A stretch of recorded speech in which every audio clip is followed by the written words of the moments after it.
All right, a little more on the situation in Missouri yesterday, and more the fallout from it. When I used to cover the Bulls, Michael Jordan was the star of the Bulls, and he was, at that time, I think almost unquestionably the most famous person in the world. Forget about sports.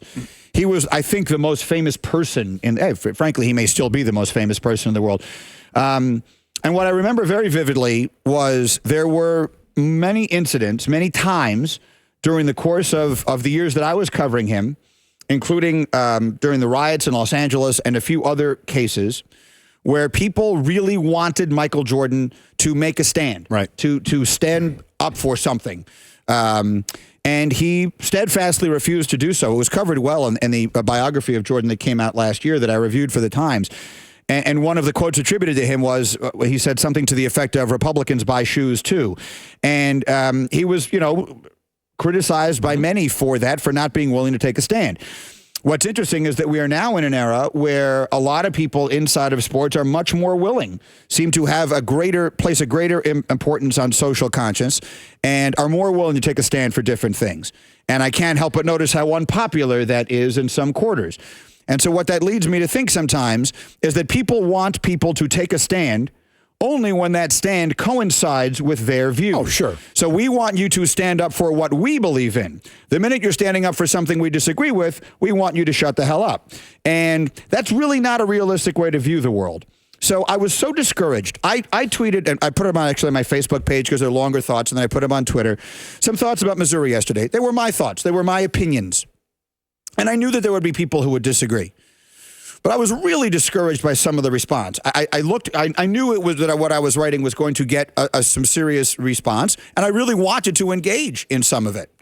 But what I saw was just what looked for a minute like a never-ending line of unfollowed, unfollowed, unfollowed. All these people telling me they were going to unfollow me. And I was so frustrated by that I decided to write something else. And this essentially is what it was. And this is what I think. If you refuse to engage in discussion with people who think in ways other than the way you do, how do you learn? Like, it's all well and good to have your own steadfast opinions, but if you don't ever listen to people who feel other than the way you do. Max Kellerman, all who Max is, once said a really smart thing. He said, I love debating issues because either I prove how smart I am or I learn something. I follow on Twitter and listen to, on the radio and on television, many people with whom I steadfastly disagree on a variety of subjects. And usually they don't convince me that I'm wrong. But every once in a while they do. They make you think of things a different way. So if you want to write back to me, Greeny, you're an idiot and here's why. Greeny, I strongly disagree and here's why. Greeny, you have no idea what you're talking about and here's why. That's great. That's what the forum is for. Mm-hmm. But if you are just going to immediately say, I refuse. How many people yesterday said to me, I'm never listening to your show again? Really?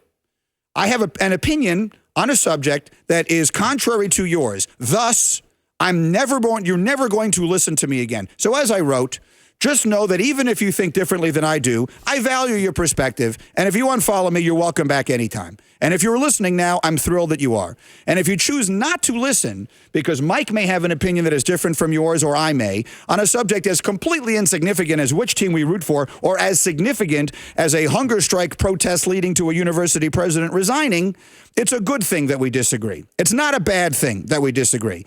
Your being different from me does not make you evil, and the reverse is true as well. And I was really frustrated by that. I don't mind you telling me I'm an idiot.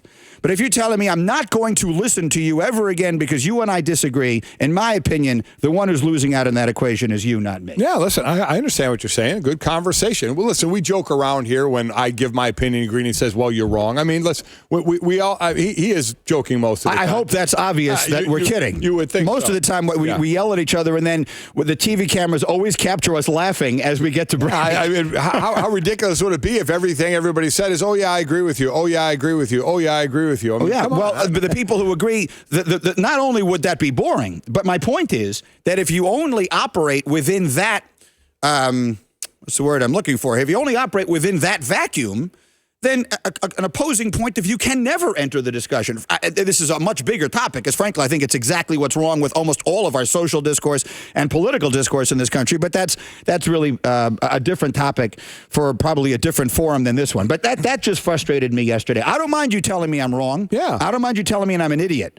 But if you disagree with me and say, because I disagree with you, I'm never listening to you again, well, good luck. I find that a strange thing. Good luck going out in this world and finding just everybody. Well, you're going to have a pretty small circle if you just going to have the circle around you, people that only agree with you. How about the subject, Mike, going back to the beginning of that, of my soliloquy there, of athletes being more socially conscious? I give them credit, whether I agree or disagree with the stands they take, because it is risky. It is not the path of least resistance, right? It would be much easier to sit back, play my sport, collect my money, in this case, collect my scholarship or whatever it is, and just stay out of it, right? I don't have anyone yelling at me. I don't have anyone mad at me. I probably have, if you're a pro athlete, a big one, you may have agents telling you, listen, this may not sell on Madison Avenue. Yeah. So it does take, I think, some courage to stand up for something, knowing that it is going to create backlash. Yeah, listen, I agree, but that's what a protest is, isn't it? I mean, that when you're trying to invoke change somewhere, somehow, some way. And as we were talking about, not everybody was standing there united, but they were all there for one another. There were some players, and I don't know the exact number, who were, yes, we're doing this. The football game, forget it. We're doing this and concentrating on this. And there were others that were saying, you know what? If my guys are doing this, and I'm going to do it with them. And that's where Gary Pinkel was. I'm supporting the players in all of this. So, yeah, you have to have some conviction in this. And I'm getting a lot of email of people saying, well, I still don't know what the heck this was all about. Read. Okay, this is something where we just can't sit there and explain. We went over the timeline of it yesterday where there were more than a few incidents. Read about it. Yeah. I mean, read to find out the information before you say, oh, I don't even know what they're talking about. They shouldn't even be doing this. Really? Read. Inform yourself a little bit of just what went on before you just throw it all aside and said, oh, what are they, just play football.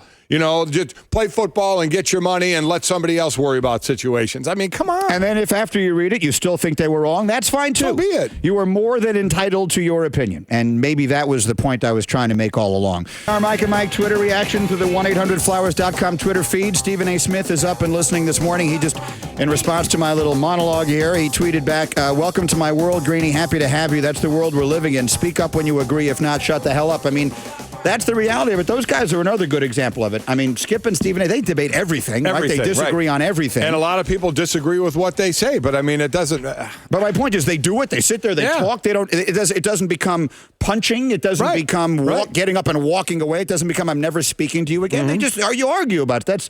That's. I mean, on some level on television, that's what you're doing. But in regular social discourse, it's more interesting if we have things that we disagree about. Some disagreement. Yeah, I agree with that. I agree with disagreeing. Jesse tweets, Mike, I disagree with you on many sports opinions you have, but I fully agree with you on this. Say strong. I mean, that's the interesting thing. For people like us, the stuff that we talk about here on a day-to-day basis, generally speaking, is meaningless, right? Yes. I mean, sports is the toy department.